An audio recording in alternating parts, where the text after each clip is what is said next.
व्यवहारिकी सेवा और आध्यात्म की सेवा, ये दोनों सेवाएं अति अनिवार्य हैं। केवल व्यवहारिकी सेवा ही होती रहे, हम अपने भारतवासियों को, अगर हम बहुत चिंता का विषय है, हम सुविधाएं दे देंगे, हम विविध प्रकार की भोग सामग्रियां दे देंगे, लेकिन उनके हृदय की जो मलिनता है, जो हिंसात्मक वृत्ति है, जो अपवित्र बुद्धि है, ये जब तक ठीक नहीं होगी, तब तक हमारा देश धार्मिक देश है। हमारे यहाँ धर्म की प्रधानता है। तो इसी बात को बार-बार हम सबसे निवेदन करते हैं कि ये जो हमारी नई पीढ़ी है, इसी से हमारे राष्ट्र की रक्षा करने वाले प्रकट होते हैं।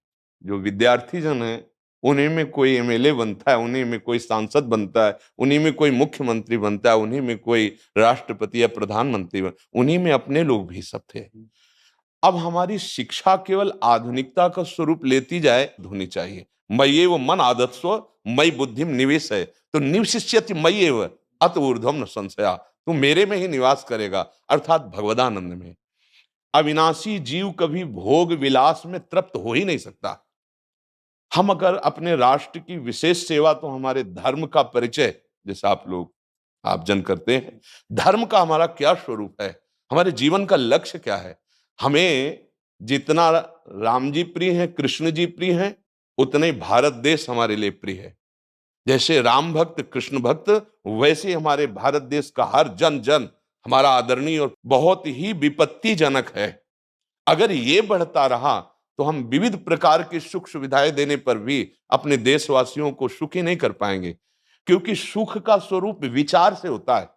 सुख और दुख की स्थिति सत्य नहीं है, आगमा पाइनो अनित्यास, लेकिन हमारा विचार, और विचार हमारा गंदा हो रहा है। बस हमारा उद्देश्य यही है कि हमारे देशवासियों का विचार शुद्ध होना चाहिए। अगर विचार शुद्ध है, तो राष्ट्र प्रियता, जन सेवा, समाज सेवा, जन है जो बड़े बड़े धर्म की रक्षा के लिए भगवान ने जिनको भेजा है, उन सब से यही प्रार्थना है कि सब व्यवस्था करते हुए हमारे देशवासियों की बुद्धि अध्यात्म को समझे। बिना अध्यात्म को समझे दुख सुख की समानता बिना किए परम सुख का अनुभव हो ही नहीं सकता। इस मायाकृत भोग पदार्थों को भगवान ने दुख योनया कहा है। मानो एक बोर्ड लगा दिया, दुखालयम अशाश्वतम।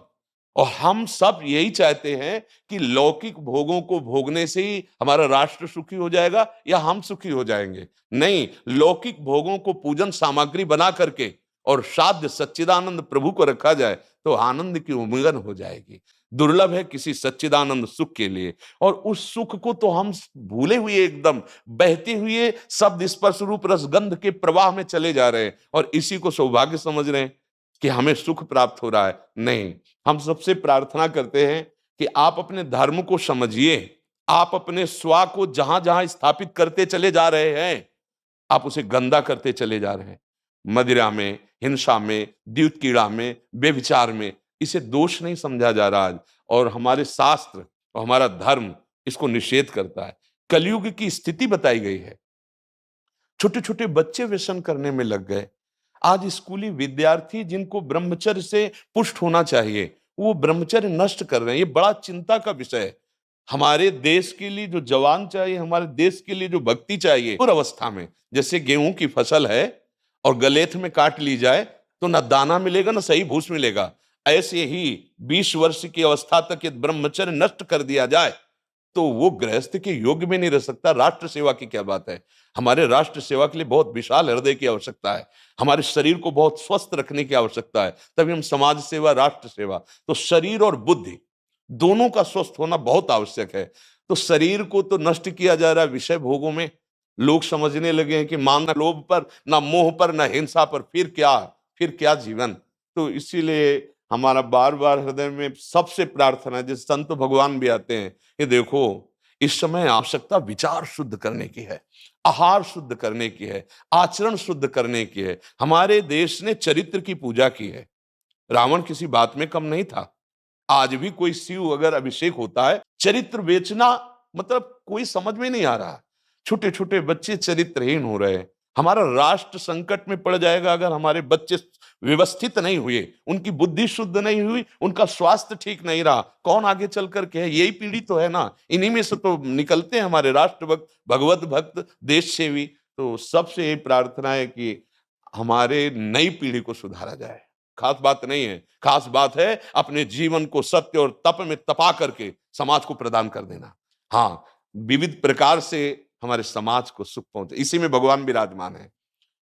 बहुनाम जन्म नाम अंते ज्ञानवान माम प्रपद्यते वासुदेवा स्वरमित सम आत्मा सुदुर्लभा। भगवान कहते हैं बहुत जन्मों की आराधना के बाद ऐसा विवेक जागृत होता है, ऐसा ज्ञान प्राप्त होता है कि सबके हृदय मंदिर पर भगवान वासुदेव विराजमान है। और यही अगर लक्ष्य बन गया तो संसार की सेवा करते हुए वो भगवान को प्राप्त हो जाएगा। ये संसार है नहीं, ये वासना वासुदेवस्य वासितम भुवनत्रयम् सर्वभूत निवासोस्मि वासुदेव नमोस्तुते।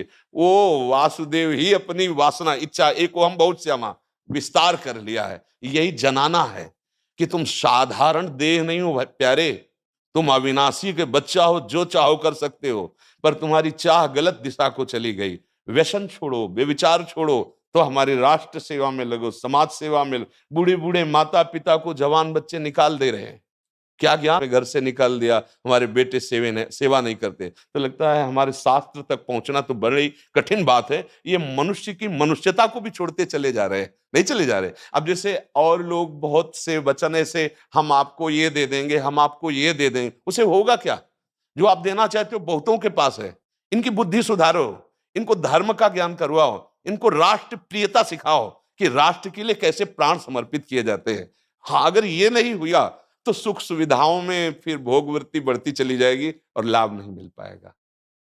उनकी भी इसको सबके मन में रही जी, इसका उत्तर सीधा ये है कि क्या हम श्री कृष्ण पर आनंद त्रिकालज्ञ सर्वज्ञ जगत गुरु भगवान श्री कृष्ण के भरोसे में भी कमी है क्या?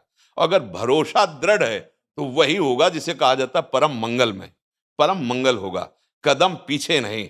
हम अध्यात्म बल को जानते हैं, हम अपने स्वरूप को जानते हैं, इसलिए हमको ये नहीं डरना कि होगा क्या। 3 प्रकार की लीलाएं भगवान की हो रही, एक सृजन और एक पालन और एक संहार।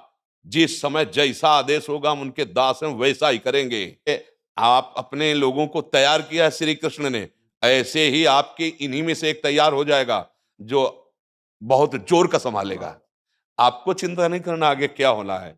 हाँ, बिल्कुल किसी भी तरह का कोई शोक नहीं, किसी भी तरह का कोई भय नहीं, अविनाशी हूं। हाँ, जो हमें सेवा मिली दहाड़ता रहूंगा जब तक शरीर में श्वास है, और जब शरीर छूटेगा तो जो मेरा स्वरूप है उसी को प्राप्त होगा, मुझे कोई भय नहीं। और कि हमारा तिरंगा, हमारा राष्ट्र, हमारा भगवान है। आप तप के द्वारा, भजन के द्वारा लाखों की बुद्धि को शुद्ध कर सकते हो। मम भक्ति युक्तो भुवनम पुनातु सतरति सतरति सा लोकान तारयति। एक भजनानंदी लाखों का उद्धार कर सकता है। तुम भजन करो, अपनी इंद्रियों पर विजय प्राप्त करो, कोई चूक मत होने दो, और राष्ट्र की सेवा कर, व्यभिचारी होकर नहीं, ये भोगी होकर नहीं, योगी होकर के अब संकल्प बना, सर्वे भवन्तु सुखिना सर्वे सन्तु निरामया सर्वे भद्राणि पश्यन्तु मां कश्चित् दुख भाग भवेत्। हमारे देशवासियों की हाँ बौद्धिक स्तर का सुधार और व्यवहारिक स्तर का सुधार दोनों का होता रहे। बहुत आनंद हुआ, बहुत उत्साह मिला, बल मिला, दृष्टि भी जो है वो और साफ हो गई।